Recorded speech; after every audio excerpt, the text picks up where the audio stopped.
Teman-teman sekalian, alhamdulillah kita panjatkan kepada Allah Subhanahu wa taala untuk nikmat yang Allah berikan kepada kita, kepada bangsa Indonesia, dan mudah-mudahan kita juga sebagaimana diberikan nikmat, tapi juga Allah memberikan kita kemampuan untuk bisa mensyukuri nikmat Allah.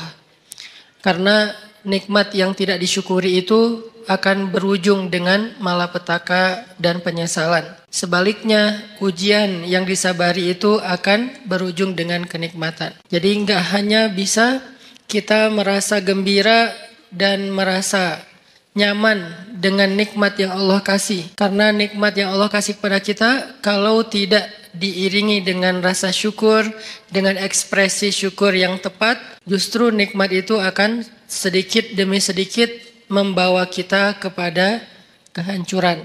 Dan ketika waktu kehancuran itu Allah tetapkan, maka kita hanya bisa menyesal dan menjadi orang yang rugi.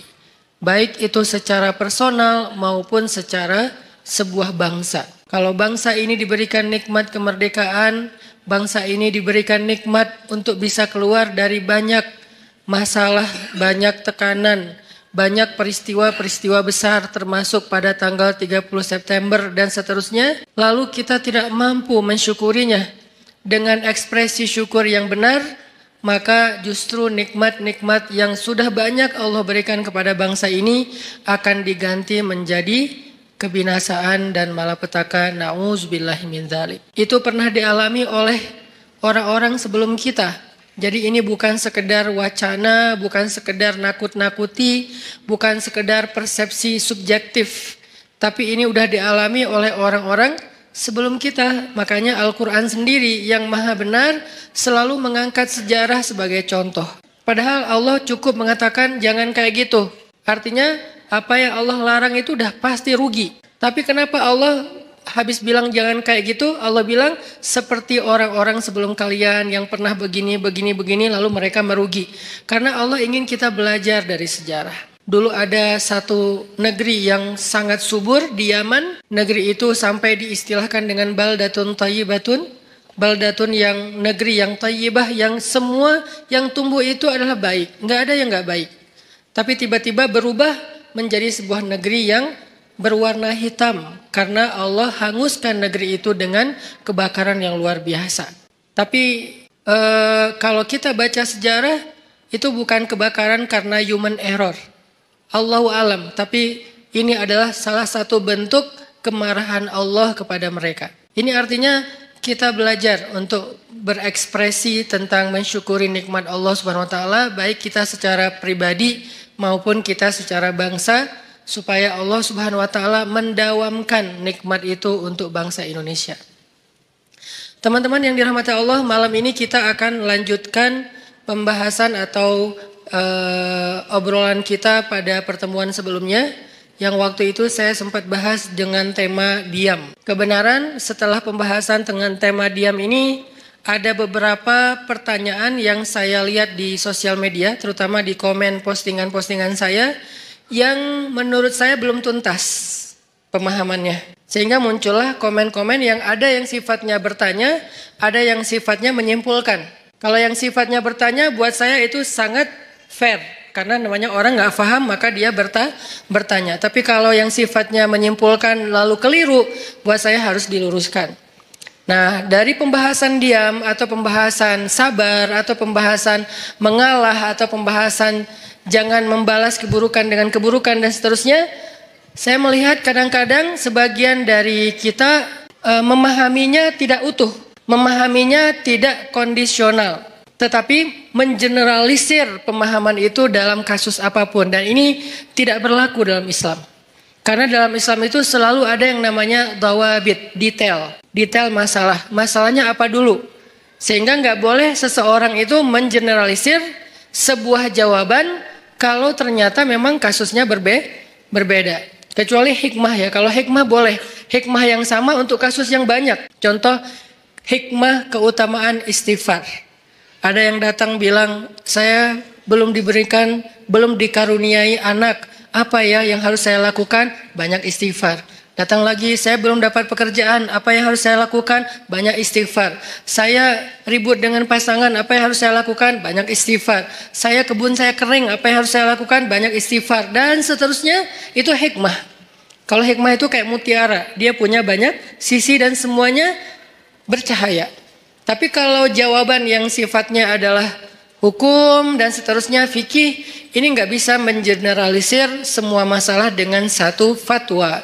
Kadang-kadang dalam satu hal dia boleh, tapi dalam kondisi yang lain dia menjadi tidak boleh atau sebaliknya. Nah, pemahaman tentang pembahasan kita bab diam kemarin, ketika kita menyimpulkan bahwa diam itu adalah pilihan orang-orang bijak, diam itu adalah baik, diam itu justru cara kita membela diri, gitu kan ya. Diam cara paling baik untuk membela diri, bukan membela agama. Itu dua kalimat yang berbeda. Diam cara paling baik untuk membela diri, bukan membela agama. Kalau membela agama atau ada kemungkaran kita diam, itu kalau bahasa ulama dia adalah syaitan dalam wujud manusia. Nauzubillah min dzalik.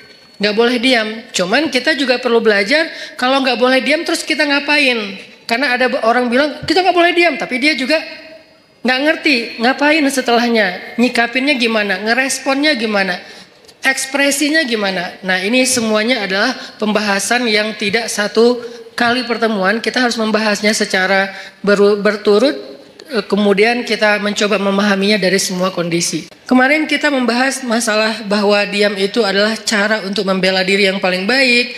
Nanti fadilahnya akan ditolong oleh Allah, dinaungi malaikat, didoain malaikat. Itu hanya berlaku kalau yang dicela, difitnah, dibully, dihina, apalagi dicaci, di hate speech adalah personal pribadi kita. Berlaku kalau yang dihina itu adalah pribadi kita. Walaupun tetap kemarin saya tegaskan, pilihan sikap bukan hanya diam. Kita boleh bersikap dengan merespon. Seperti yang saya cerita, ada Rachel dia merespon, tapi dengan cara agak easy going, santai gitu, nggak terlalu emosional. Itu juga boleh. Atau kita mengambil sikap menjelaskan, tabayun, bahasa yang sering kita dengar. Itu juga boleh. Atau kita mengambil sikap marah. Atau ada orang ya, jangan kita lah ya. Kalau dalam kasus ini, ada orang mengambil sikap marah, dia tersinggung. Kita harus memaklumi, karena dia manusia biasa. Selama marah dan tersinggungnya tidak berlebihan. Jadi ini banyak pilihan sikap. Tapi di antara semua pilihan sikap itu, ternyata pilihan diam menjadi salah satu yang terbaik. Salah satu yang terbaik. Bukan satu-satunya. Sehingga nanti kalau ada ustadz lain, atau ada anggapan lain mengatakan ini pilihan yang terbaik ketika kita lagi disakiti secara pribadi, itu juga mungkin salah satunya. Saya nggak mau mengatakan, mengklaim satu-satunya yang terbaik itu adalah yang saya katakan. Enggak, salah satunya. Ternyata diam adalah salah satu pilihan sikap paling baik dan paling insya Allah luar biasa hasilnya kalau kita sedang mengalami kezoliman terhadap diri kita secara pribadi. Tapi terhadap orang yang dalam tanggungan kita, keluarga kita, orang tua kita, pasangan kita, anak kita, saudara kita, bahkan saudara seiman kita, itu beda lagi. Karena kalau misalnya ada saudara seiman kita disakiti, kita diam, berharap terus nanti malaikat akan mendoakan kita, ini kayaknya ini agak klise ya. Enggak seperti itu pemahamannya. Kalau saudara seiman kita dizolimi, disakiti, maka berlakulah hadis Nabi, tolonglah saudaramu yang zalim atau yang terzolimi. Yang zalim atau yang terzolimi. Para sahabat bertanya, ya Rasulullah, menolong saudara kami yang terzolimi, kami mengerti, maklum, itu sesuatu yang semua orang insya Allah memaklumi. Maklum itu bahasa Arab, maklum. Tapi menolong saudara kami yang menzolimi, itu gimana? Kata Nabi, cegah dia dari perbuatan zalim, berarti engkau telah menolong dia. Ini artinya menolong saudara kita yang dalam keadaan terzolimi, teraniaya, difitnah, disakiti. Kita boleh menolongnya, kita boleh merespon, kita boleh membela. Tapi dengan cara-cara yang juga harus ada di dalam etika moralnya seorang yang beriman. Tapi kalau diri kita, maka contoh-contoh yang saya angkat kemarin rata-rata lebih ke sikap dia kalau dia pribadi yang disakiti. Ada siapa kemarin? Maryam. Ada Aisyah nanti di surat An-Nur. Ketika Aisyah dituduh selingkuh dengan Sofwan, Aisyah diam. Maryam dituduh berzina, nggak punya suami tapi punya anak, Maryam diam. Nah ini artinya yang dituduh, yang disakiti itu adalah personal orangnya, sehingga sikap orang itu adalah diam setelah dia mencoba untuk tabayun sewajarnya. Sekali, dua kali, setelah itu tidak dilanjutkan karena sudah dijelaskan, sehingga tidak berlanjut dengan perdebatan. Itu adalah tutorial diam dalam kondisi ketika kita sedang disakiti. Lalu bagaimana kalau misalnya yang dibully, yang difitnah, yang dicela, yang dihina itu adalah agama, bukan pribadi kita, tapi agama. Contoh yang bagian dari agama udah nggak bisa dipisahin itu pertama adalah masalah Allah sebagai Rabb, sembahan, pencipta, pemilik, pemelihara, harapan kita, tempat kita bergantung, pokoknya dengan segala keluasan makna Rabb. Kalaupun nggak utuh, agar mudah dipahami kita menyebutnya Tuhan. Walaupun itu bukan kalimat yang bisa menjelaskan secara utuh dari makna Rabb. Tapi setidaknya sedikit menjelaskan kepada kita, oh Allah berarti Tuhan. Kalau Allah sebagai Tuhan yang dicela gimana? Kalau Nabi sebagai Rasulullah, kekasih Allah, teladan kita, kekasih kita yang dicela gimana? Kalau syariat yang dicela gimana? Kadang-kadang bukan dicela secara langsung, tapi dibikin jadi tidak berharga. Itu juga mencela kan? Ada hal yang sakral dalam agama dibilang sesuatu yang biasa aja. Ini nih sesuatu pencelaan dengan cara yang tidak langsung terhadap agama. Nah, gimana kita responnya? Apakah kita diam? Apakah kita merespon? Terus gimana cara kita ngerespon? Itu yang akan kita bahas pada malam ini. Jadi bisa dibilang malam ini tuh kayak diam part 2 lah. Jadi masih tema yang sama, tapi kelanjutannya supaya kita dapat tambahan angle. Oh, kalau angle-nya gini ternyata sikapnya nggak sama, berubah lagi. Oh, ternyata kalau angle-nya ini hasilnya beda lagi gitu. Ini adalah kelanjutan dari pembahasan pada pertemuan kita yang sebelumnya. Oke, sebelum kita membahas lebih lanjut tentang diam part 2 ini, cara kita menyikapi orang yang menyakiti hal-hal yang prinsip dalam keimanan kita, Allah, Rasulullah, syariat, Al-Quran, hadis, ulama, apalagi orang soleh, termasuk bahkan saudara, keluarga, masyarakat, tetangga, mukmin disakiti, gimana sikap kita? Maka sebelumnya yuk kita sama-sama tilawah dulu firman Allah di dalam surat Ali Imran ayat 181. Di sini ada cerita yang berkaitan dengan tema kita. Karena menjelaskan sesuatu dengan cerita itu kayaknya akan jauh lebih universal. Surat Ali Imran ayat 181. 181. A'udzu billahi minasy syaithanir rajim. Bismillahirrahmanirrahim. Laqad sami'a Allahu qaulal ladzina qalu inna Allaha faqir. Alladzina qalu inna Allaha faqirun wa nahnu aghniya. Sanaktubu ma qalu wa qatlahumul anbiya'a bighairi haqq wa naqulu dhuqu 'adzabal hariq. Dzalika bima qaddamat aydikum wa anna Allaha laysa bidhallamin lil 'abid. Nah, sebelum kita baca terjemah, saya pengen ceritain dulu sedikit adegan yang berkaitan dengan ayat ini. Satu hari Abu Bakar As-Siddiq lagi main ke sebuah kawasan. atau ke sebuah pasar tempat orang-orang Yahudi ngumpul. Jadi kayak di Madinah itu kan ada orang Islam sama orang Yahudi kan hidup berdampingan. Cuman seringnya orang Yahudi ini bikin masalah. Mereka membatalkan perjanjian, mereka mengganggu kaum muslimin, mereka menyebarkan fitnah, termasuk salah satunya fitnah Aisyah selingkuh. Akhirnya satu demi satu kabilah Yahudi itu kemudian diusir oleh Nabi karena berkali-kali melanggar perjanjian. Maka jadilah kota Madinah itu hanya tinggal kaum muslimin saja. Tadinya Islam di Madinah itu sangat berdampingan dengan orang Yahudi. Karena dasarnya Islam itu kan rahmatan lil alamin ya. Nggak mau ngerecokin orang, nggak mau ganggu orang. Itu Islam banget tuh. Islam nggak mau ganggu orang. Nabi itu paling nggak enak ngerepotin orang. Itu tuh Islam banget. Tapi juga Islam punya prinsip.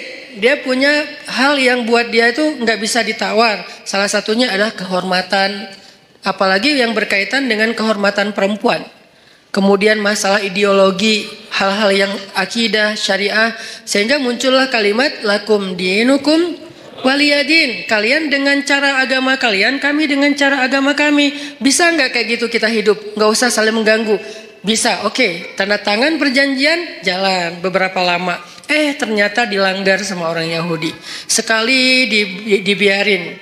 Diminta pertanggungjawaban 2 kali, kemudian Nabi menuntut 3 kali, udah berkali-kali sampai puncaknya yang paling parah misalnya kayak membunuh, mempermalukan perempuan muslimah, ini udah nggak bisa ditawar, makanya diusir oleh Rasulullah SAW. Nah, waktu itu kaum Yahudi masih berdampingan dengan Nabi. Satu hari Abu Bakar datang ke tempat main atau nongkrongnya orang Yahudi lah, kayak kafenya Yahudi lah mungkin atau restorannya Yahudi gitu kan, mereka lagi nongkrong. Datang Abu Bakar situ. Tadinya Abu Bakar datang niatnya baik, pengen silaturahim. Bukan silaturahim ya. Pengen temenan lah. Karena sebetulnya silaturahim dalam makna aslinya hanya berlaku untuk keluarga. Sebutlah dengan bahasa kita silaturahim. Pengen silaturahim sama beberapa tokoh Yahudi, salah satunya bernama Fanhas.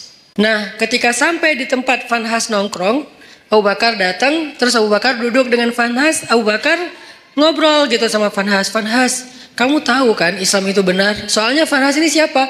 Fanhas ini tokoh agama Yahudi yang memiliki ilmu sejarah yang bagus tentang nabi-nabi sebelumnya, yang dia membaca Alkitab, yang pasti di dalam Alkitab itu disebutkan tentang Nabi Muhammad. Makanya Abu Bakar ngobrol dengan Fanhas, baik-baik sih ngobrolnya. Fanhas, kamu tahu kan Islam itu benar? Kamu tahu kan Muhammad itu utusan Allah sesuai dengan yang kamu baca di dalam literasi kamu? Kata Fanhas, ya emang kenapa? Terus kenapa kamu gak ikut aja, gak beriman? Cuma nanya doang gitu, bukan maksa. Apa jawaban Fanhas? Bagaimana saya mau mengikuti sebuah agama yang Tuhannya itu miskin, yang Tuhannya itu fakir, dan dia membutuhkan harta dari kita. Ketika dia berfirman, "May yuqridullaha qardhan hasana." Itulah bedanya orang yang kufurnya kufur fikrah, intelektual, dengan kufur karena dia nggak paham. Kalau orang yang kufur nggak paham, kita toleran banget. Orang-orang yang nggak suka dengan syariah karena dia nggak paham, kita toleran banget. Ya udah nggak apa-apa, nggak maksa. Dia nggak mau menjalankan syariat nggak apa-apa. Tapi kalau dia mempengaruhi orang lain dengan sebuah propaganda, dengan framing negatif, dengan hal-hal yang membentuk opini publik yang salah, nah ini dalam Islam perlu diluruskan. Kalau di dalam masyarakat lingkungan bangsa kita tuh kayak beberapa tokoh sekuler liberal, salah satunya yang kemarin sempat ramai bilang menghafal Quran udah nggak penting gitu kan. Ya mungkin dia kurang baca sejarah juga menurut saya. Padahal itu sejarah yang paling simpel sih, nggak harus jadi ahli. Bahwa di masa Nabi selain udah ada penghafal Quran, Nabi juga menyuruh sahabat untuk menulis Al-Quran. Udah ada penghafal Quran banyak, ada Ibnu Mas'ud, ada Ibnu Abbas, ada Ibnu Umar, ada banyak sahabat penghafal Quran yang hidup di masa Nabi. Tapi tetap aja Nabi nyuruh nulis Al-Quran. Atau sebaliknya, udah ada yang nulis, tapi tetap aja Nabi memotivasi mereka menghafal Al-Quran. Jadi ada yang menghafal, ada yang menulis. Cuman belum dijilid kayak gini. Ini namanya mushaf. Kalau belum dijilid namanya nuskhah. Kalau udah dijilid namanya mushaf. Sudah satu jilid, Sehingga dari Al-Fatihah sampai Al-Ikhlas, An-Nas udah ada di sini semua gitu. Baik berbentuk fisik ataupun berbentuk platform digital kayak yang di handphone dan seterusnya. Dulu di masa Nabi belum dijilid, masih lembaran-lembaran yang terpisah. Ada yang ditulis di kulit binatang, ada yang ditulis di pelepah pohon, ada yang ditulis di batu. Sehingga sahabat-sahabat itu mendapatkan Al-Quran nggak utuh 30 juz. Lagian kan Al-Quran belum turun 30 juz kan? Baru turun sejuz, 5 juz, 10 juz, kan bertahap tuh. Sampai akhirnya turun total sebelum Nabi wafat 30 juz. Sehingga sahabat kalau baca Quran ada yang cuman di rumahnya itu 2 lembar. Ya udah itu aja terus yang dibaca. Soalnya dia nggak hafal. Ada sahabat yang baca Quran 1 juz. Ya udah itu aja yang dihafal, yang dibaca. Baru kemudian dijilid pada masa Abu Bakar As-Siddiq atas inisiatif dari Umar bin Khattab. Kata Umar, ya Abu Bakar, kenapa nggak kita jilid aja Al-Quran supaya nggak berceceran di mana-mana? Kata sahabat yang lain, ya Umar, gimana kita mau melakukan sesuatu yang tidak dilakukan Nabi? Ini pertanyaan sering muncul kan sekarang. Ngapain kita lakukan sesuatu yang nggak dilakukan Nabi? Kata Umar, seandainya Nabi masih hidup, pasti Nabi akan mengatakan ini baik. Kalau bahasa orang yang lebih fanatik lagi sekarang, tapi kan Nabi nggak melakukan. Seandainya itu baik, kenapa Nabi nggak ngelakuin? Berarti apa yang Nabi nggak lakuin berarti nggak baik. Nah ini nih pemikiran nggak terbuka. Umar itu orang yang sangat open minded banget. Sehingga dia banyak nyampein gagasan-gagasan yang justru kayak sesuatu yang baru gitu di zaman itu. Lalu akhirnya setelah disyurakan oleh para sahabat, mereka sepakat bahwa ini baik, maka dilakukanlah proses penjilidan Al-Quran pertama di masa Abu Bakar. Kemudian diulangi lagi, lebih teratur lagi di masa Utsman bin Affan. Karena di masa Utsman itu ada semacam polemik soal tata cara membaca Al-Quran. Karena banyaknya orang non-Arab yang masuk Islam, lalu mereka salah dalam membaca ayat-ayat secara huruf, secara baris. Kalau baris saja masih mending, ini hurufnya salah. Kenapa huruf bisa salah Ustadz? Karena dulu Al-Quran itu tulisannya nggak ada titik. Kalau sekarang kita nyebut Arab gundul itu nggak ada baris ya. Kalau dulu tuh lebih gundul lagi. Bukan hanya nggak ada baris, tapi nggak ada titik. Jadi shin dengan sin itu sama-sama nggak punya titik. Shad dengan dot itu sama, nggak ada titik. Lo dengan to sama, nggak ada titik. Ba, ta, sa sama, nggak ada titik. Jadi linusabbita bihi fuadak bisa dibaca linubayyina bihi fuadak. Jauh kan? Linusabbita bihi fuadak, untuk kami teguhkan hatimu dengannya, bisa dibaca linubayyina bihi fuadak, untuk kami perjelas maksud di dalam hatimu dengannya. Itu jauh banget perbedaannya. Kenapa? Karena tidak ada titik. Akhirnya banyak orang non-Arab yang masuk Islam di masa Utsman salah membaca huruf. Jadilah Al-Quran itu agak banyak kesalahan. Dan itu rame yang membaca dengan cara yang salah. Akhirnya Utsman berinisiatif untuk mengumpulkan lagi cara baca yang tadinya 10 huruf menjadi 1 huruf. 1 huruf menjadi 10 qiraat dan seterusnya. Itu pokoknya rumit lah pokoknya. Sejarahnya rumit. Intinya di zaman Nabi itu udah ada smartphone dalam bentuk tulisan di lembaran-lembaran. Atau kenapa tetap dianjurkan menghafal Quran? Ini jawaban paling logis menurut sejarah. Belum lagi nanti ada jawaban dari sisi spiritual. Bahwa menghafal Quran itu fadilahnya luar biasa. Kita tuh dapat mahkota di padang mahsyar. Hanya orang yang tidak beriman atau ragu dengan janji Allah dan Rasul yang gak peduli dengan hal kayak gini. Bahwa nanti dia akan pakai mahkota cahaya di padang mahsyar, dia bisa menyelamatkan 10 keluarganya. Gak bisa nyelamatin saudara kita, keluarga kita 10 orang dengan membawa smartphone. Di padang mahsyar, ya Allah, di smartphone saya nih ada Al-Quran, boleh gak saya selamatin keluarga saya? Jangankan keluarga, mantan aja gak bisa. Coba gimana? Jadi memang ada fadilah tertentu, walaupun kita mungkin yang ngomong kayak gini juga belum tentu hafal Al-Quran dengan ayat yang banyak. Tapi setidaknya saya tuh selalu respect banget sama yang menghafal Al-Quran. Dan menganjurkan, sampai anak saya sekarang 3-tiganya sekolahnya khusus tahfiz. Karena saya berharap mereka gak seperti saya, yang baru serius ngafal Al-Quran pas udah gede. Mereka harus tuntas dulu Al-Quran, sisanya boleh belajar sains, belajar apapun lah. Kan dulu ulama-ulama saintis Islam itu hafiz ya rata-rata ya. Jadi kayak ngafal Quran tuh bukan buat mereka, bukan karena mondok, bukan jurusan agama. Itu emang udah kayak jadi jadi budaya yang soleh di antara masyarakat Islam. Aisyah pondok tahfiz, Maryam pondok tahfiz yang pulangnya sebulan sekali. Yang saya cerita, saya juga kadang-kadang bete gitu, nggak bisa ketemu anak, tapi harus sabar. Yahya masuk TK tahfiz, yang dari TK itu udah mulai belajar tahsinnya pakai bahasa Arab, bukan pakai bahasa Indonesia. Dia menghafal huruf pakai bahasa Arab. Yang saya pernah sekali tampilin di YouTube ya, yang alifun Allah kayak gitu-gitulah. Saya juga nggak hafal, dia hafal. Artinya saya respect banget dan berharap banget anak-anak menghafal Quran untuk nyelamatin saya nanti di akhirat gitu. Karena saya ngerasa kayak siapa tahu kalau saya belum pantas masuk surga dan belum cukup amalnya, disyafaatin oleh pastinya setelah Rasulullah SAW adalah anak yang hafiz. Gak bisa pakai smartphone, gak bisa pakai Google Drive untuk menyelamatkan keluarga kita di padang mahsyar. Apalagi dapat mahkota. Tapi menyimpannya di smartphone, Google Drive, boleh-boleh aja. Ikhtiar kita untuk memudahkan mendapatkan Al-Quran ketika mau dibaca. Gak masalah pakai smartphone. Cuman menghafal dia pasti punya kelebihan sendiri. Satu huruf yang dihafal itu pasti beda. Nah, ini adalah orang-orang yang pemikirannya membahayakan, ngaco. Nah, fanhas sama. Orang-orang yang tidak beriman tapi dia mempengaruhi orang lain dengan kesalahpahaman terhadap kebenaran. Itulah fanhas. Sehingga dia mengatakan Allah itu fakir, kami itu kaya. Dan itu bukan kata saya loh ya, kata fanhas. Orang-orang yang awam kan gampang percaya yang gini-gini. Karena Allah berfirman, "May yuqridullaha qardan hasana fayudha'ifahu ad'afan katsira." Siapa yang meminjamkan harta terbaiknya kepada Allah, nanti Allah ganti berlipat ganda. Kalimatnya meminjam. Makanya saya kan pernah posting, yuk kita pinjamkan harta kita kepada Allah. Ada yang komen kan, Allah kok minjam. Ini Ustadz makin lama makin aneh ngomongnya, ngelantur ke sana kemari. Itu bukan kata-kata saya, kata Al-Quran. Tapi kalimat meminjam di sini bukan Allah nggak punya harta. Apa maksud dari kalimat meminjam di sini? Allah pengen ngejamin bahwa harta kita itu nggak hilang, cuma dipinjam bentar, entar dibalikin lagi. Itu maksudnya.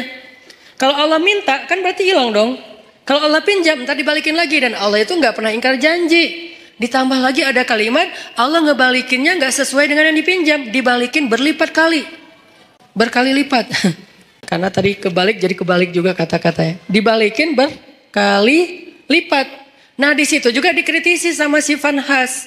Kata fanhas, kalau gitu Allah menggunakan sistem riba dong. Kan kita nggak boleh riba. Allah melarang kita riba, tapi dianya sendiri pakai cara riba. Gara-gara dia lagi butuh duit, nggak punya harta, minjam ke kita, biar kita mau, akhirnya dia pakai cara riba. Nggak fair dong Allah kalau kayak gitu. Marah Abu Bakar. Langsung ditonjok sama Abu Bakar fanhasnya. Gubrak. Wah, Abu Bakar aja yang selama ini kalem, diam aja. Orangnya sabar kalau dirinya yang kebayang nggak ketika di Mekah Abu Bakar itu dikeroyok orang gara-gara ngebelain Nabi. Sampai saking dahsyatnya mereka mengeroyok Abu Bakar, itu wajah Abu Bakar tuh hancur dan nggak dikenali. Kamu siapa Abu Bakar? Kok jadi gitu? Mukanya tuh hancur. Abu Bakar terima digituin. Tapi ketika Allah dihina sama fanhas, wah itu digebukin terus-terusan sama Abu Bakar. Sampai fanhas dibela rame-rame, terus Abu Bakar pulang. Fanhas datang ke Rasulullah SAW bilang, ya Muhammad, lihat nih apa yang dilakukan sahabat kamu kepada saya. Ini yang kamu bilang Islam, yang katanya damai segala macam. Siapa yang melakukan itu? Abu Bakar. Rasulullah aja nggak percaya. Abu Bakar? Kalau Umar, Nabi percaya. Karena Umar kan orangnya tegas, keras kan. Ghalidun syadid. Itu julukan Umar. Keras dan tegas. Umar. Sampai ada yang datang ke rumah Umar nanya tentang satu masalah. Kata Umar, kenapa kamu tanya ke saya? Kan ada Rasulullah di tengah-tengah kita. Jadi nggak boleh nanya fatwa, hukum tentang agama kepada seseorang ketika ada Nabi di situ. Tuh nggak boleh. Salah fatal. Sama kayak kita ada ulama, nanyanya yang bukan ulama. Nggak boleh nanya ke ulama aja. Makanya ketika kita nanya tentang agama bukan ke ulama, padahal di bangsa Indonesia ini banyak ulama, kita tuh udah salah. Jadi nanya aja udah salah, pasti jawabannya lebih salah. Walaupun benar tetap salah. SOP-nya nggak kayak gitu. Nah ada orang datang ke Umar, nanya tentang agama. Kata Umar, kenapa kamu nggak nanya ke Rasul? Masa nanyanya ke saya? Kata dia, saya udah datang ke Rasul. Terus apa jawaban Rasul? Jawaban Rasul, saya nggak berkesan. Maksudnya kayak bukan itu yang saya harapin. Dia kayak maksa gitu, pengen jawaban sesuai harapan dia. Kan ada orang kayak gitu kan. Nanya pengen nemu jawaban sesuai harapan. Kalau nggak nemu, nanya lagi ke ustadz yang lain. Sampai nemu yang mengatakan, udah ini halal. Baru dia bilang, tuh kan kata saya juga.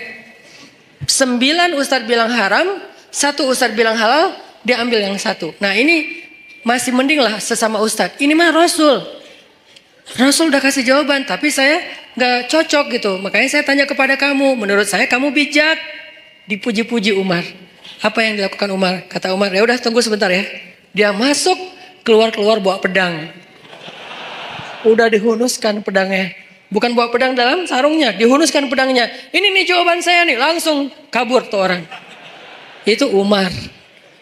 Karena Umar tersinggung, dianggap sebagai orang bijak, sementara Rasul aja ditolak. Itu penghinaan buat Rasul dan penghinaan buat Umar sendiri. Makanya Umar langsung ngeluarin pedang, orangnya kabur.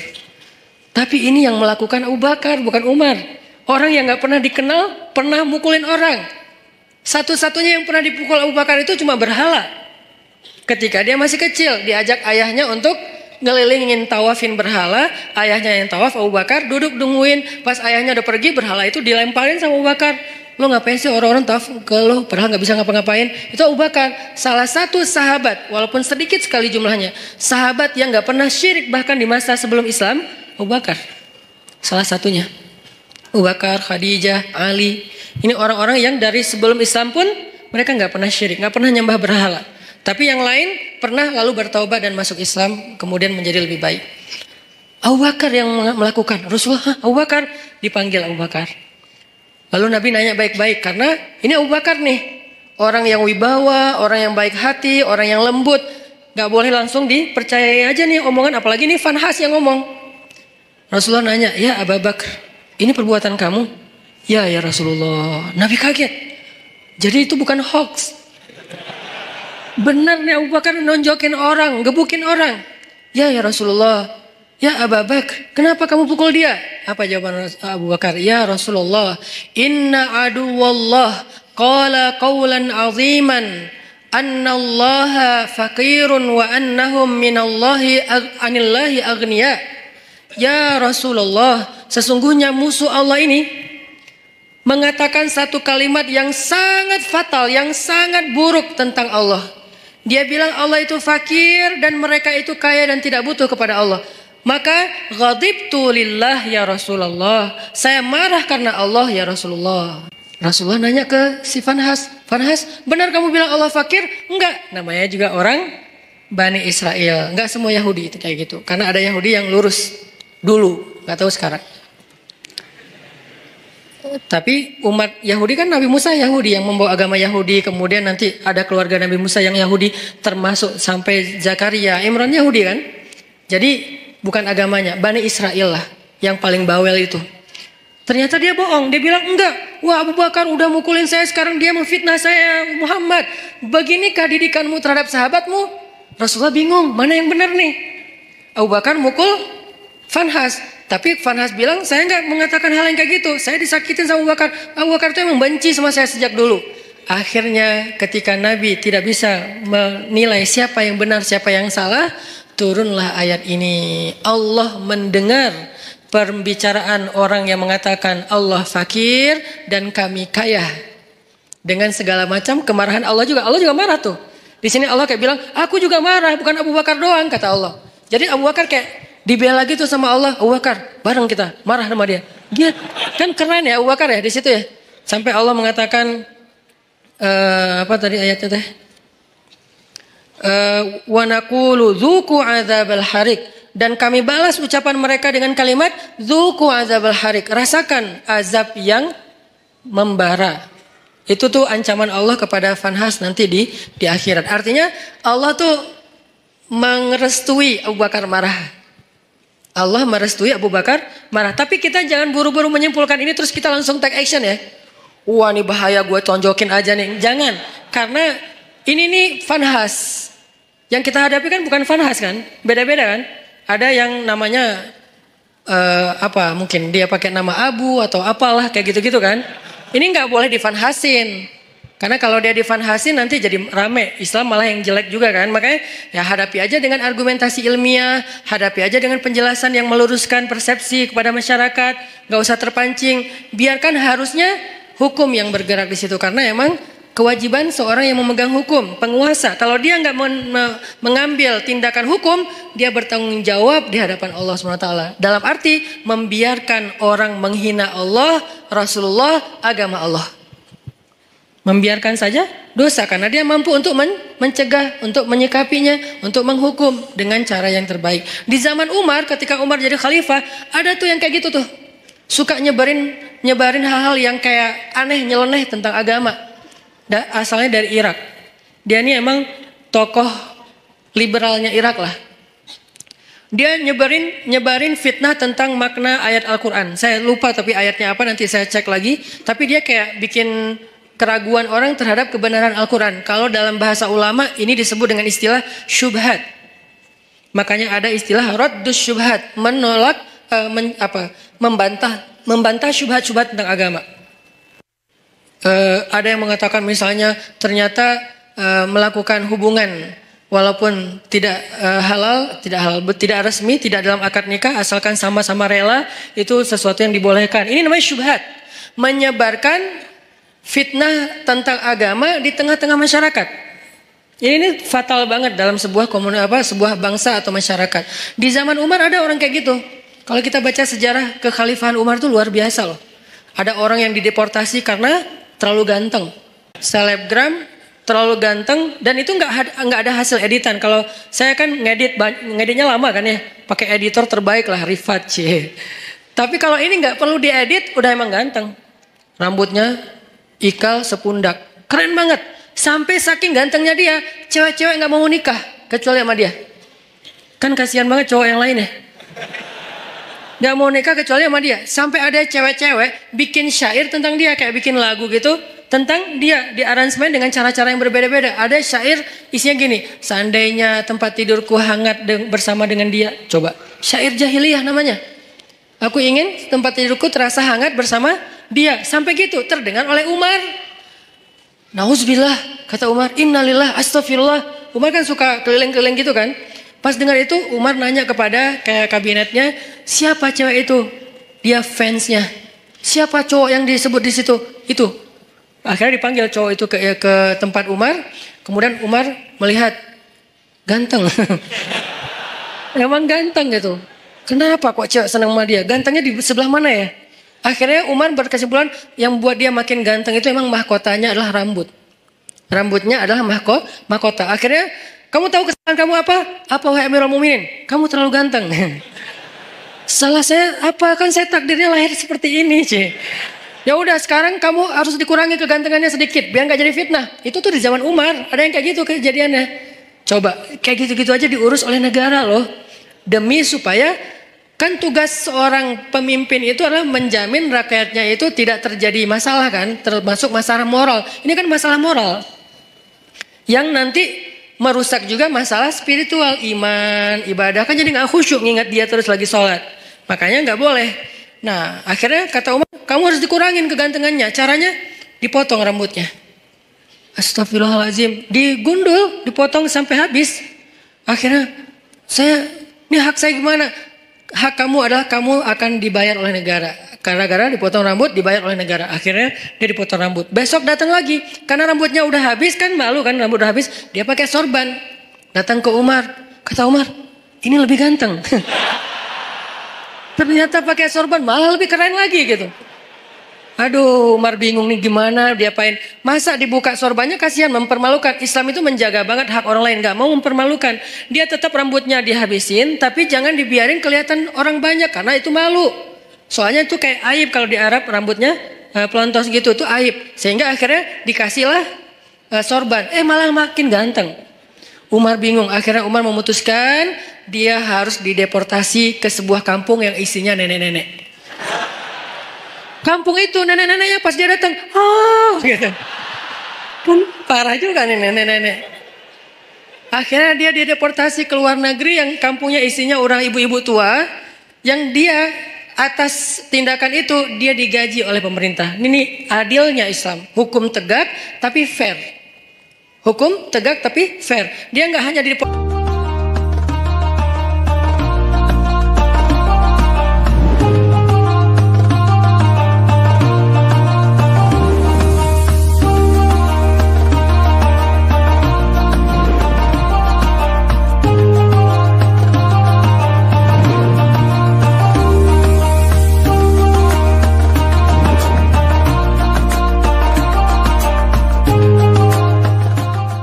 terus biarin dalam keadaan terlunta-lunta, enggak. Dia dikasih gaji oleh pemerintah. Tapi dia sendiri di tempat yang terasing. Tiba-tiba ibunya di kota Madinah datang ke Umar dan mengatakan, "Celaka engkau wahai Amirul Mukminin." "Kenapa saya celaka ibu?" kata Umar. "Karena engkau duduk bersama anak-anakmu, putra-putramu, dan engkau bersama dengan mereka dalam keadaan nyaman, bahagia, tapi engkau memisahkan saya dengan putra saya." "Siapa putra ibu?" "Fulan underscore Fulan." "Oh, yang selebgram itu?" "Iya." "Ya udah, ibu maunya apa?" "Saya jauh dari putra saya kangen dengan putra saya. Kamu tahu nggak sih rasanya kangen?" gitu kan. "Terus gimana maunya ibu?" "Saya pengen ketemu putra saya." Ya udah, akhirnya diputuskan oleh Umar, ibunya juga ikut dengan anaknya tinggal di sana, dibiayai oleh negara. Itu tuh masa kekhalifahan Umar, sampai hal-hal kayak gitu diurus. Termasuk laki-laki yang dari Irak tadi, orang sekuler Irak yang pengen ngacak-ngacak pemikiran umat Islam tentang Al-Quran. Dia mengatakan, "Ini lihat nih ayat nih kayak gini-gini." Tapi dia ngomongnya kemana? Dia ngomongnya di pasar, bukan di majelis para ulama, bukan di masjid, di pasar. Karena kalau di pasar kan jarang ada ulama nih, sehingga orang percaya aja sama dia, sama omongannya. Dipanggil sama Umar, "Tahu nggak kesalahan kamu apa?" "Apa?" "Dua. Satu, kamu sudah menyebarkan fitnah agama di tengah-tengah masyarakat sehingga mereka ragu tentang Al-Quran. Dua, kalau kamu nggak ngerti ayat itu harusnya kamu tanya kepada ulama, bukan nanya kepada orang awam. Atas kesalahan yang fatal ini, maka saya hukum kamu dengan dicambuk." Karena dia udah nyebarin banyak fitnah. Orang sampai ragu nggak mau lagi baca Quran. Orang menganggap Al-Quran itu nggak otentik segala macam. Itu kan banyak kan obrolan orang sekuler tentang kayak gituan. Akhirnya dicambuk dan diancam, "Kalau kamu masih melakukan hal yang sama, maka saya akan berikan hukuman yang lebih berat." Akhirnya dia pulang ke Irak dan sejak itu dia taubatan nasuha. Itu terjadi. Nah, Fanhas kayak gitu banget. Yang nyebarin fitnah tentang agama Allah. Allah fakir, Allah itu riba, dan seterusnya dan seterusnya. Sehingga akhirnya Allah turunkan ayat tadi dan Allah membela Abu Bakar As-Siddiq. Nah, kalimat yang saya pengen kita renungkan dari kalimatnya Abu Bakar itu apa? "Ghadibtu lillah ya Rasulullah." Saya marah karena Allah ya Rasulullah. Apa pelajarannya di sini? Ternyata Islam itu juga menganjurkan marah. Menganjurkan cinta, menganjurkan maaf, menganjurkan sabar, menganjurkan tersinggung, menganjurkan marah, menganjurkan membalas. Ada semuanya, tapi kondisinya berbeda-beda, konteksnya berbeda-beda. Kalau kita salah konteks, nggak jadi ajaran Islam lagi. Itu yang harus kita pelajari. Jadi bukan hanya agama cinta, tapi juga ada anjuran untuk supaya kita marah dalam kondisi tertentu. Bagaimana nggak marah ketika ada seorang perempuan muslimah dihina, dibuka auratnya, dilecehkan? Masa kita nggak marah?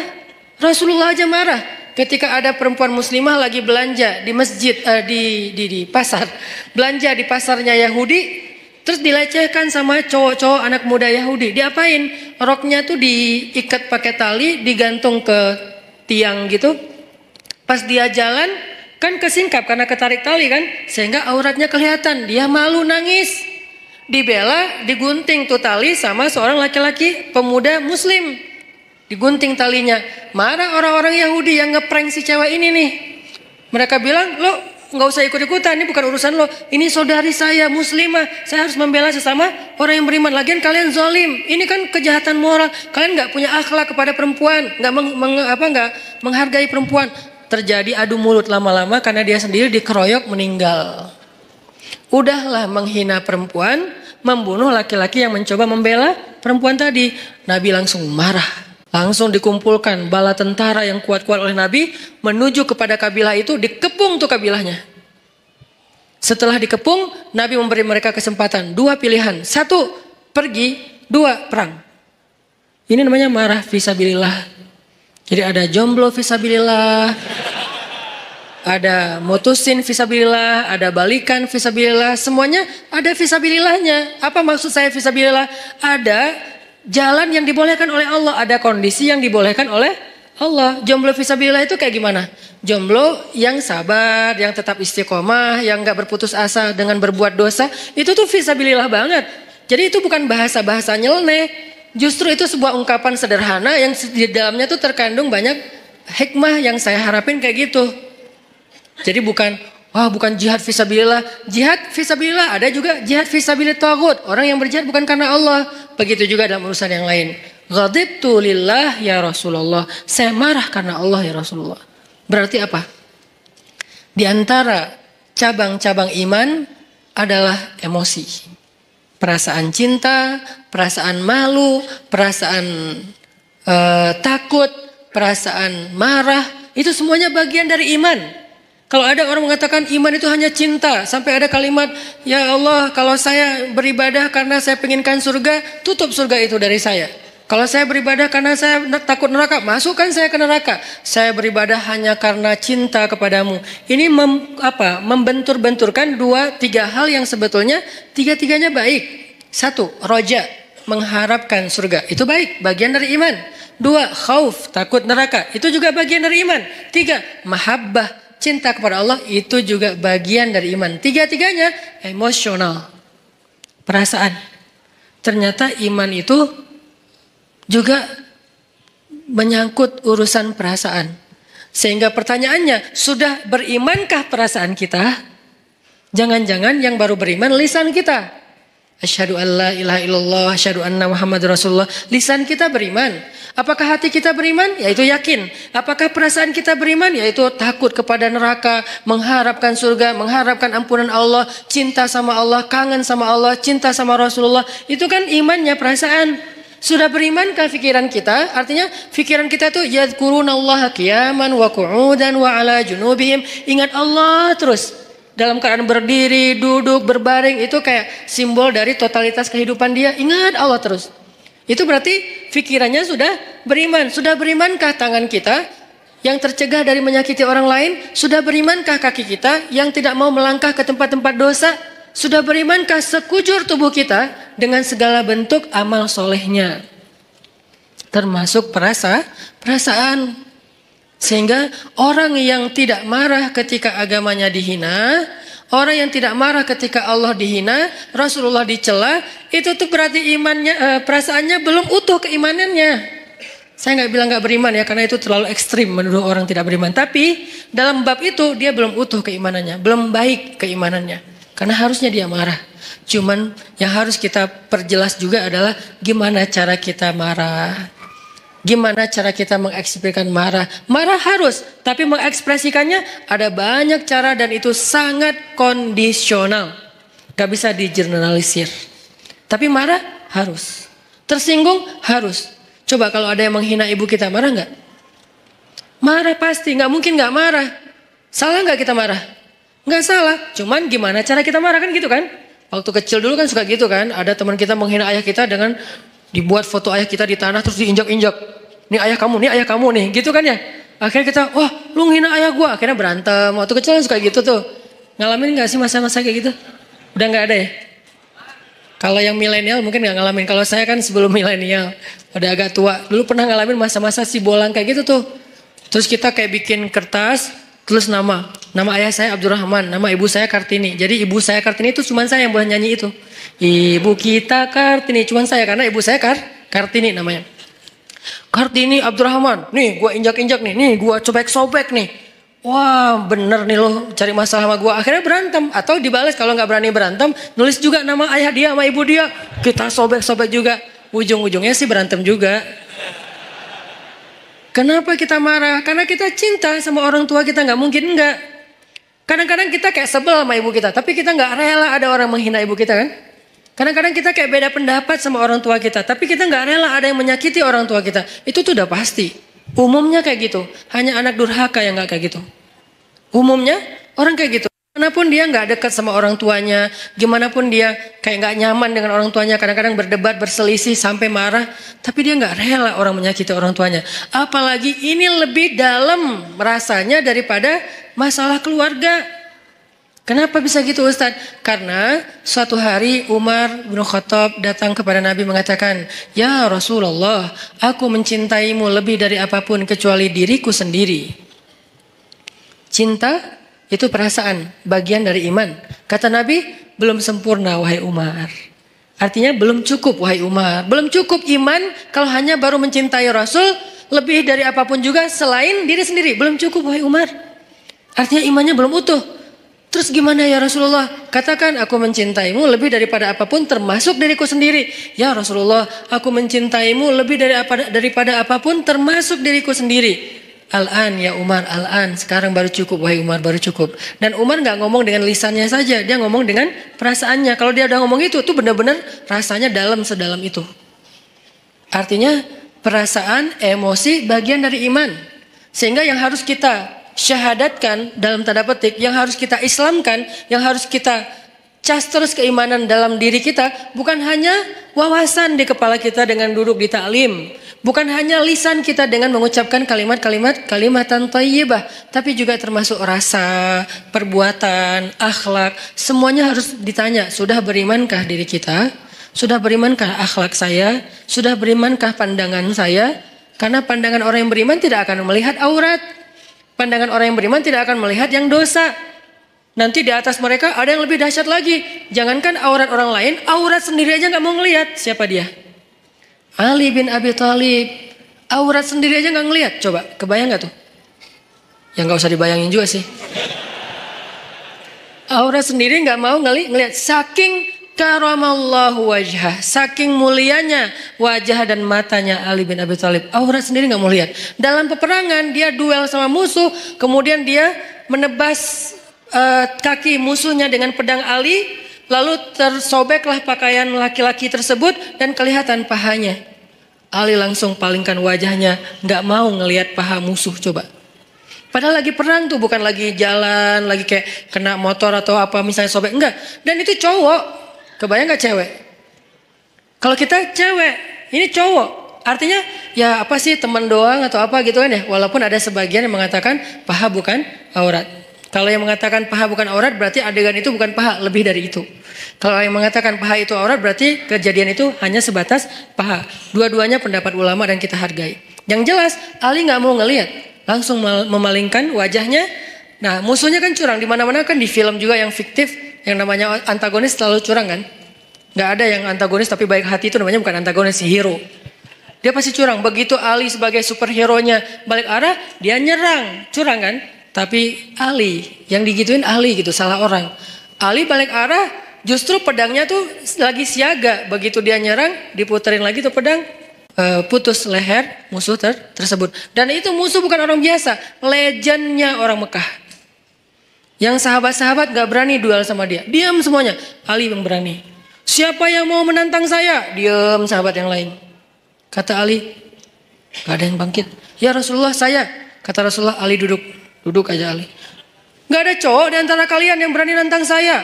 Marah kan Ali digituin kan ya. Sahabat-sahabat diam. Kenapa gak ada yang bangkit? Itu tuh terkenal Amru. Orang yang paling jago berpedang di antara orang Mekah. Belum pernah kalah sama sekali. Jadi benar-benar menang KO terus gitu. Amru yang menantang. Diam. Ali bilang, ya Rasulullah saya. Ali, aku gak tega kalau sesuatu terjadi sama kamu. Rasulullah aja kayak ngerasa Ali gak bisa ngalahin dia. Ali diam. Tapi gregetan banget. Siapa yang berani nantang saya? Atau kita pulang aja nih, udah beres. Akhirnya, ya Rasulullah, jangan biarkan dia menghina Islam. Biarkan saya menghadapi dia. Allah yang akan menolong saya. Ali, hati-hati ya. Ya Rasulullah, datanglah Ali. Akhirnya tarung dan Ali menang telak dalam pertarungan waktu itu. Ini nih karamallahu wajah. Matanya itu mata yang beriman. Telinganya telinga yang beriman. Lisannya lisan yang beriman. Wajahnya wajah yang beriman. Gimana wajah yang beriman? La tahkiranna minal ma'rufi syai'a walau antalqa akhaka biwajhin tolik. Janganlah kalian ngeremehin amal soleh walaupun kecil, walau sekedar bertemu dengan saudaramu dengan wajhun, wajah, bahasa Arab jadi bahasa Indonesia, wajah yang sumringah, wajah berseri-seri, wajah yang happy. Jangan ketemu teman kita cemberut aja. Kamu kenapa? Enggak, emang muka saya emang kayak gini. Nah, kalau itu beda ya. Tapi berusaha untuk tersenyum. Itu tuh wajah beriman. Jadi wajah aja, ada wajah beriman, ada yang wajah tidak beriman.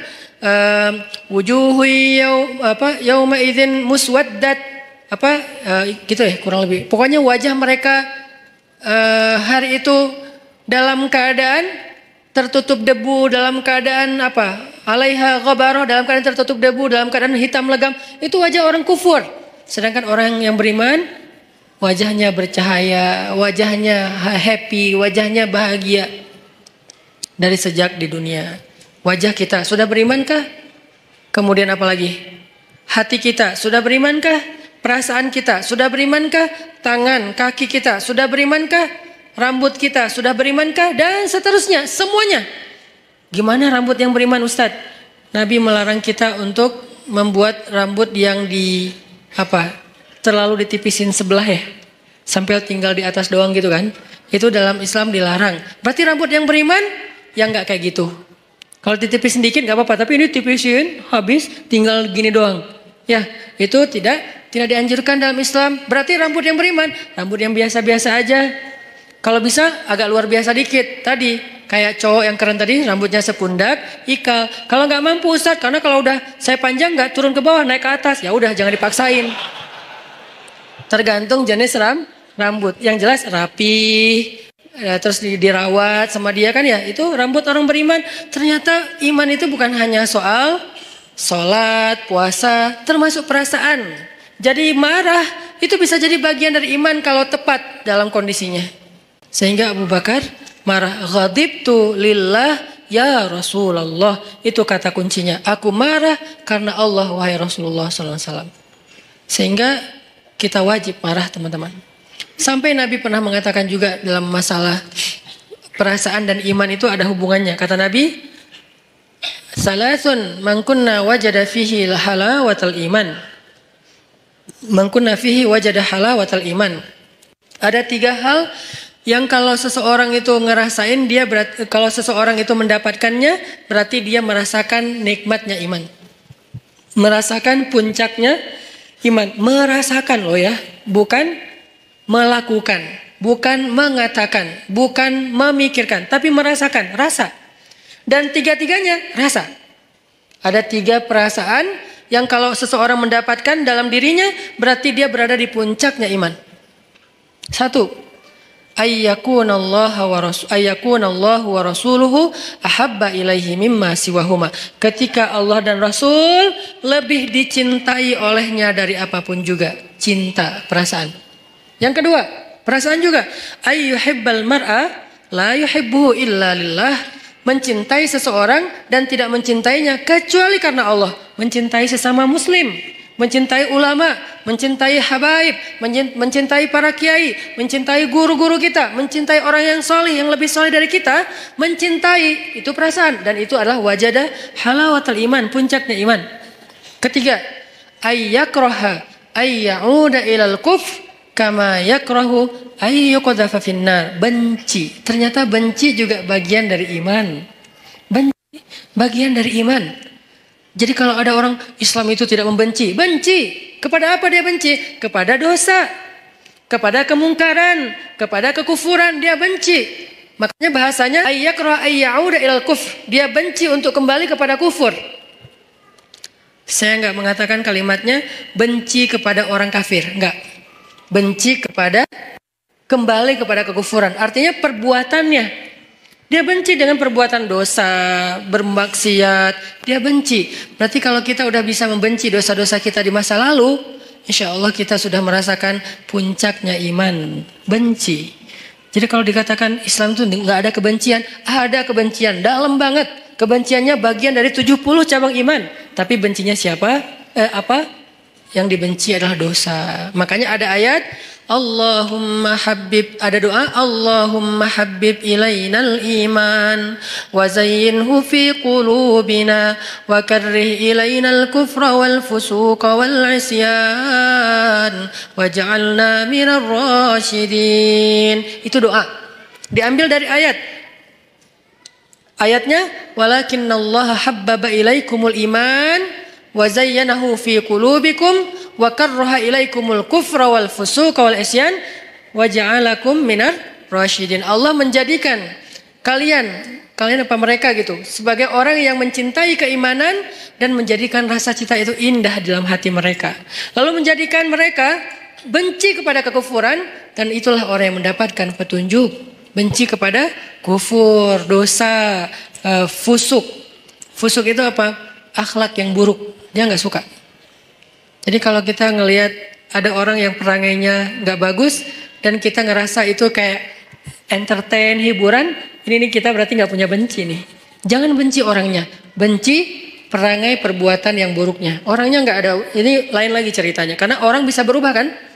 Kalau keburukan dari zaman iblis sampai nanti kiamat, ya tetap namanya keburukan. Yang benar sudah jelas, yang buruk sudah jelas. Tapi kalau orangnya bisa berubah. Pagi dia kufur, malam dia mukmin. Pagi dia setan, malam bisa jadi malaikat. Makanya jangan membenci orangnya. Siapa tahu suatu saat dia berubah. Tapi membenci perbuatannya wajib, bagian dari iman. Ada orang yang memperolok-olok agama. Ya kita benci perbuatannya, orangnya kita serahkan kepada Allah. Kalau perlu kita doain ya Allah beri dia petunjuk. Tapi perbuatannya wajib kita benci. Jangan sampai perbuatan memperolok-olok agama malah kita ketawain seolah-olah itu hiburan. Berarti kita nggak punya benci fisabilillah. Makanya ada marah fisabilillah, ada benci fisabilillah, ada cinta fisabilillah, ada takut fisabilillah, ada kangen fisabilillah. Kangen siapa? Kangen dengan Rasulullah SAW. Seperti kangennya Bilal. Sampai saking puncak kangennya luar biasa. Dia gak sanggup azan. Saking kangennya gak sanggup azan. Kalau kita azan biasa aja gitu kan. Mungkin semangat. Tapi gak sampai bikin kita gak bisa ngucapin asyhadu anna Muhammadan Rasulullah. Gak kuat Bilal ngomong itu. Kenapa? Kalimat itu dia ucapkan dulu ketika Nabi masih hidup dan mendengar. Kalau Bilal azan, Nabi senyum-senyum. Sekarang Nabi udah nggak ada, udah nggak kuat. Udahlah saya nggak bisa. Langsung turun, langsung duduk, diganti sama sahabat yang lain. Itu kangen fisabilillah. Apakah kita punya kangen fisabilillah? Apakah kita punya cinta fisabilillah? Apakah kita punya benci fisabilillah? Apakah kita punya marah fisabilillah? Apakah kita punya memaafkan fisabilillah? Karena semuanya perasaan. Sakit hati fisabilillah ada. Tapi ada juga sakit hati yang nggak dibolehin. Baper fisabilillah banyak. Makanya baper itu bisa jadi ibadah. Tergantung konteks. Kan baper itu bawa perasaan kan? Benar nggak sih artinya? Salah satu di antara baper yang berpahala yang gimana? Baper ketika sholat. Allahu Akbar. Idza waqa'atil waqi'ah. Udah mulai baper tuh. Bawa perasaan. Begitu disebutkan tentang orang-orang yang golongan kiri, wah udah nggak kuat lagi. Dia nangis, dia gemeteran, saking gemeteran lututnya nggak kuat menanggung beban tubuhnya, dia tersungkur, tersungkur, lalu dia sujadan, dia sujud, wabukiya, dan dia menangis dalam sujudnya. Siapa dia? Umar bin Khattab, orang yang paling baper dalam sholatnya. Kalau udah baca ayat-ayat kiamat di dalam sholat, Umar baper banget. Makanya ada baper yang negatif, ada baper yang positif. Sehingga semua itu soal perasaan teman-teman. Untuk itu kita perlu belajar. Wah saya sedih nih, saya kecewa nih, saya tersinggung nih, saya marah. Nah yang terakhir pertanyaannya gimana cara kita mengekspresikan kemarahan kita Ustadz? Kalau yang dihina itu Allah, Rasulullah, Islam, bahkan orang tua kita, keluarga kita, apa yang harus saya lakukan? Jangan membalas keburukan dengan keburukan. Itu prinsipnya. Tadi dibacakan di sholat isya kita, idfa billati hiya ahsan. Balaslah dengan cara yang lebih baik, walaupun kita marah. Lalu bagaimana dengan cerita Abu Bakar As-Siddiq? Tapi di situ bukan hanya ada satu tokoh, ada fanhas. Nah, apakah kita tahu persis yang kita hadapi itu fanhas? Jangan-jangan kita menjudge fanhas banget ini, padahal dia bukan fanhas. Dia bisa jadi adalah orang Badui yang mengencingi Masjid Nabawi. Kan itu juga perbuatan yang menghina Islam kan? Dia datang ke Masjid Nabawi, dia buang air kecil di situ. Lalu Umar udah siap-siap tuh, saya penggal nih kepalanya nih, saya penggal nih. Kata Rasulullah, ya Umar, mahlan, tunggu Umar. Ya Rasulullah, dia udah menghina masjid, dia menghina agama kita dan segala macam. Dia tuh masuk ke masjid buang air kecil loh. Lebih dahsyat. Nabi kemudian mengatakan, tunggu, jangan ganggu dia. Maksudnya, kalau sahabat langsung nyuruh dia pergi kan terganggu, soalnya dia lagi menyelesaikan hajatnya kan, kepotong kan terganggu kan, sakit. Akhirnya beresin dulu, tunggu. Udah beres, yuk kita cari air, ambil air, bersihin. Udah disiram sama sahabat, dipanggil dia sama Rasulullah. Kamu dari mana? Dari kampung ini. Oh pantesan. Dia tuh orang pedalaman yang tidak tahu peradaban. Di tempat dia, semua tempat itu toilet. Karena buat mereka tuh kan biasa aja. Maaf ya, di beberapa tempat kita ngelihat kadang-kadang orang buang air sembarangan kan. Karena dia rata-rata orang yang berpendidikan rendah, orang yang mungkin tidak belajar, orang yang belum modern, belum berperadaban. Buat dia biasa aja kayak gitu, malah kadang-kadang gak malu. Nah laki-laki ini kayak gitu kondisinya. Orang jahil, orang badui, orang pedalaman, gak pernah belajar. Dia gak tahu kalau ini tempat suci. Dia buang air aja di situ. Ditanya sama Nabi dari mana? Dari tempat ini. Oh, kamu tahu nggak ini tempat apa? Nggak tahu. Ini tuh rumah ibadah kami. Di sini kami menyembah Allah, kami belajar, kami duduk di sini, kami menjaga kesuciannya. Tadi kamu sudah mengotori tempat ini. Oh, saya nggak tahu, saya nggak ngerti. Maafin saya ya nggak apa-apa. Terus Nabi ngobrol panjang lebar sama dia, sampai saking baiknya Nabi bisa membuat dia terkesan dengan obrolan Nabi. Akhirnya dia masuk Islam. La ikraha fid din. Tidak ada paksaan dalam agama. Tapi yang ada ta'liful qulub, membujuk hati. Kemarin pas saya jalan ke Korea, saya ngobrol sama Chan, sama sekali saya nggak mau ngomongin Islam di depan dia kalau dia belum bertanya. Tapi alhamdulillah sepanjang saya di sana nggak ngomongin Islam sama sekali. Pas pulang baru semalam dia posting foto-foto kita di sana, dia bilang sekarang saya merasa tertarik untuk belajar Islam setelah bertemu dengan Ustaz Hanan dan keluarga. Ternyata kok asik banget, santai. Saya nggak dipaksa, saya nggak dimarah-marahin. Pas saya salah membeli makanan Korea, apa namanya teh? Apa? Bukan samyang. Ya cireng lah pokoknya. Cireng Korea gitu ya. Kimbap. Nah, pas lagi beli kimbap kan ada porknya kan, cuman dia nggak dimasukin ke dalam gulungan kimbap itu, dia kan salah.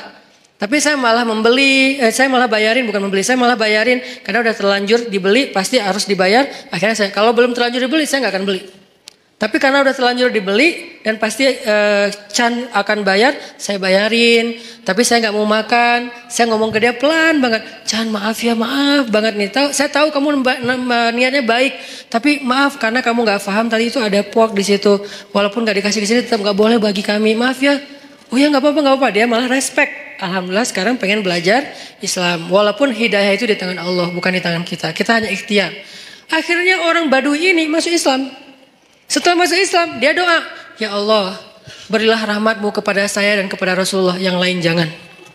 Dia sebel sama yang lain. Karena tadi mau dimarahin kan sama yang lain. Kata Nabi, kenapa doanya kayak gitu? Ya Rasulullah, saya sebel sama mereka. Kalau doa yang baik-baik supaya malaikat mendoakan juga kamu dengan kebaikan yang sama. Oh gitu ya Rasul. Ya Allah, rahmati saya, Rasulullah dan yang lain-lain juga. Beres kan ya? Ini nih siapa? Ini bukan fanhas. Ini orang yang belum mengerti tentang kebenaran. Kalau fanhas ngerti banget. Malah Alkitab, dia ngerti Alkitab, Taurat, Injil, Al-Quran bahkan. Makanya dia tahu ayatnya. Bukan orang biasa, beda sikapnya. Kalau kepada orang kayak gitu, kita memberitahu. Ada orang yang bertanya atau komentar karena dia nggak ngerti, kita jelasin, kita luruskan kalau bahasa saya di komen. Bukan saya marahin, saya luruskan. Kadang-kadang ada teman-teman yang niatnya baik, pengen membela saya, tapi malah marah-marah. Saya juga berharap jangan. Ini Ustaz Hanan, malu nggak lo? Jangan ngomong kayak gitu. Ini mempermalukan orang. Saya juga cuma ngomong kalau ini tentang saya diam. Kalau tentang Rasulullah, saya luruskan. Kayak gitu bahasanya, saya pilih diksi yang tidak menjudge. Sehingga nanti sikap kita mudah-mudahan mewakili wajah Islam walaupun nggak sempurna, soalnya kita manusia biasa ya. Islam sempurna banget tapi kita nggak sempurna. Setidaknya kita udah berusaha untuk menampilkan wajah Islam terbaik yang kita mampu. Orang baru tertarik. Nah, idfa billatihi ahsan, balaslah dengan cara yang lebih baik. Ada di surat apa itu? Coba kita buka surat Fussilat, surat ke-41 ayat 34. Idfa billati hiya ahsan. Kalau kita bisa membalas keburukan orang dengan cara yang lebih baik. Maksud cara yang lebih baik itu gimana Ustadz? Bisa jadi orangnya kita pahamkan. Itu kan cara lebih baik kan? Dia menghina Islam, kita nggak menghina dia. Kita nggak menghina agamanya, kita pahamkan. Oh ini maksudnya. Kalau dia nggak bisa juga, kita coba kebaikannya dengan cara lain. Kadang-kadang ada kebaikannya bukan dengan pemahaman, dengan narasi. Kita kasih dia hadiah kalau ada yang kenal dengan dia. Minimal kita senyumin dulu. Minimal kita nasehatin dengan diam-diam lewat DM atau apapun lah. Pokoknya jangan sampai kita mencela, mendebat, ngebully rame-rame dengan nge-replay komennya dia. Kasihan. Kadang-kadang dia nggak ada niat mencela. Cuman karena nggak paham, akhirnya di replay banyak ratusan replay, semuanya menjat dia. Saya kasihan kadang-kadang kayak gitu. Padahal niat saya tadi pengen meluruskan, tapi di bawah tuh wah macam-macam. Walaupun niatnya baik, tetap caranya belum tepat. Sehingga balaslah dengan billatihi ahsan. Hasilnya apa kalau kita bisa konsisten kayak gitu? Hasilnya فَإِذَا الَّذِي بَيْنَكَ وَبَيْنَهُ عَدَاوَةٌ كَأَنَّهُ وَلِيٌّ حَمِيمٌ. Bisa jadi kalian yang tadinya bermusuh-musuhan dengan cara idfa billati hiya ahsan, membalas dengan yang baik, dia akan menjadi waliyun hamim, pelindung yang sangat setia. Menjadi kawan baik, menjadi sahabat karib, menjadi pelindung yang setia, yang loyal. Itu hasil cara kita marah. Boleh marah tetap, tapi ekspresikan marah itu dengan cara-cara yang justru melahirkan kebaikan. Satu. Cara yang kedua, kalau misalnya kita nggak mampu, ini kan yang paling ideal nih. Saya nggak mau memberikan solusi ideal doang, sementara saya juga nggak selalu bisa kayak gitu. Dan saya manusia biasa. Nanti kalau sesekali teman-teman ngelihat saya di sosial media, kadang-kadang kepancing, itu karena Hanan Ataki itu manusia, bukan malaikat. Yang saya omongin di sini nggak semuanya mampu saya amalkan. Makanya saya kasih beberapa alternatif. Yang paling tinggi, idfa billati hiya ahsan. Itu haqqa tuqatih, sebenar-benar takwa. Kalau nggak mampu haqqa tuqatih gimana ya Rasulullah, kata sahabat. Kalau nggak mampu haqqa tuqatih, sebenar-benar takwa, Allah berfirman di surat At-Taghabun, fattaqullaha mastata'tum. Bertakwalah kepada Allah semampu kalian. Allah aja kayak gitu coba. Pertama disuruh apa? Sebenar-benar takwa. Dalam kasus ini sebenar-benar takwa adalah balaslah keburukan dengan kebaikan. Itu sebenar-benar takwa. Yang paling ideal udah. Tapi kan kadang kita mampu, kadang enggak kan? Kadang-kadang kita memang benar-benar mampu dan kita kayak takjub gitu. Kok saya bisa ya? Membalas keburukan dengan kebaikan. Di komen negatif, di hate speech kita balas makasih. Kadang bisa. Kadang orang ngomong baik-baik kita malah marah-marah. Namanya juga manusia. Naik turun imannya. Kalau iman lagi naik jadi malaikat. Kalau lagi turun jadi setan. Kan gitulah kita ya.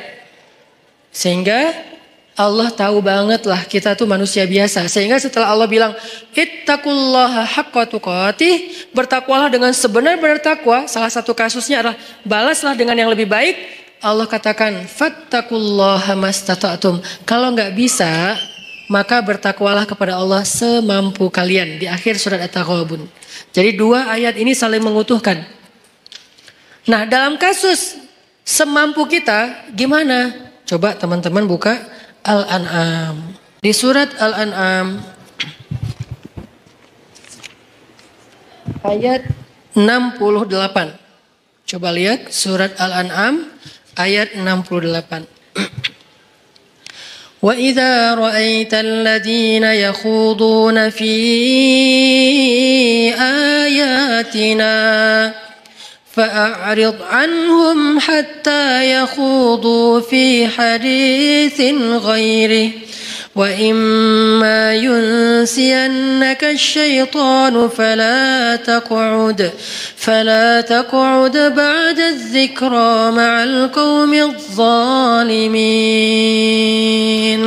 Kalau ada orang yang memperolok-olok ayat Allah, yang memperolok-olok agama Allah, yang memperolok-olok syariat Allah, maka maka berpalinglah kamu dari mereka. Itu kalau kita nggak bisa membalas dengan yang lebih baik, udah berpaling aja, jangan ikut-ikutan. Di grup, ya udah diam. Live group Ustadz, ya mungkin ayat ini salah satu ayat tentang anjuran untuk live group. Kalau isi grupnya terus-terusan, semuanya kompak, hanya ngomongin yang nyeleneh-nyeleneh, kayak hal-hal yang aneh tentang agama, syubhat, ya udah kita dianjurkan oleh surat Al-An'am ayat 68 untuk live group. Ini juga live group fisabilillah. Live group karena Allah, bukan karena kita masalah personal. Saya nggak nyaman lagi di situ. Kenapa? Saya sering dicuekin. Itu bukan fisabilillah. Kalau saya broadcast nggak ada yang respon. Kalau teman saya broadcast semuanya nyamber. Kayaknya mereka nggak senang sama saya. Udahlah saya live aja. Itu tuh bukan fisabilillah. Boleh nggak Ustadz? Boleh. Tapi bukan fisabilillah. Jangan bilang-bilang ini fisabilillah loh ya. Enggak. Tapi kalau isinya gibah, isinya fitnah, isinya berita bohong, isinya mencela, isinya hal-hal yang nggak penting, bukan nggak penting, hal-hal yang dosa, maka kata Allah, a'rid hanhum, tinggalkan mereka dalam konteks sosmed, live group, unfollow, atau minimal nggak usah terlibat. Terus kata Allah, kalau setan membuat kalian lupa dengan anjuran ini, anjuran untuk pergi ninggalin mereka, maka janganlah kamu tetap di situ ketika kamu ingat. Sampai tegas banget Allah suruh pergi. Kalau kita lupa nih, soalnya kan kita manusia biasa. Mereka ngomong segala macam, kita diam aja. Tapi kita nggak pergi.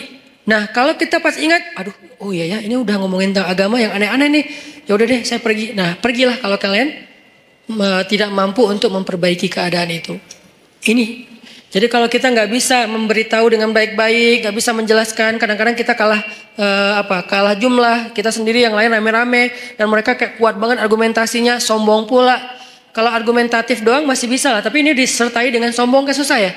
Udah tertutup hatinya, udahlah pergi aja, nggak usah diladenin debatnya. Itu cara kedua. Kalau nggak bisa, idfa billati hiya ahsan.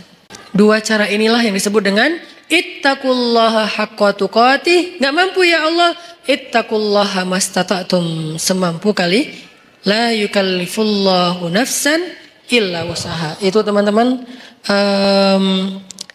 obrolan kita tentang moral yang dikaitkan dengan iman, bab diam part kedua atau jilid kedua, supaya kita paham kapan kita harusnya diam, kapan kita harusnya marah, kapan kita harusnya emosi, takut, benci, suka, segala macam itu ada babnya tersendiri supaya tidak salah. Mudah-mudahan ini bisa memperbaiki perilaku kita, behavior kita. Karena saya berharap dakwah saya ini bukan hanya jadi wawasan. Kalau dakwah yang bisa menambah wawasan, teman-teman mendengar ceramah saya sedikit wawasannya. Lebih banyak wawasan dengar ceramah Ustadz Adi Hidayat, Ustadz Abdul Somad. Kalau dengan saya tuh fokus banget dengan daily life. Buat saya kalau hanya wawasan tidak merubah perilaku belum sempurna. Makanya kita bagi-bagi tugas. Ada UAS dan UAH yang mungkin memberi wawasan Islam yang luar biasa. Ada UHA yang memberikan lebih kepada tutorial daily life yang lebih islami, behavior, persepsi.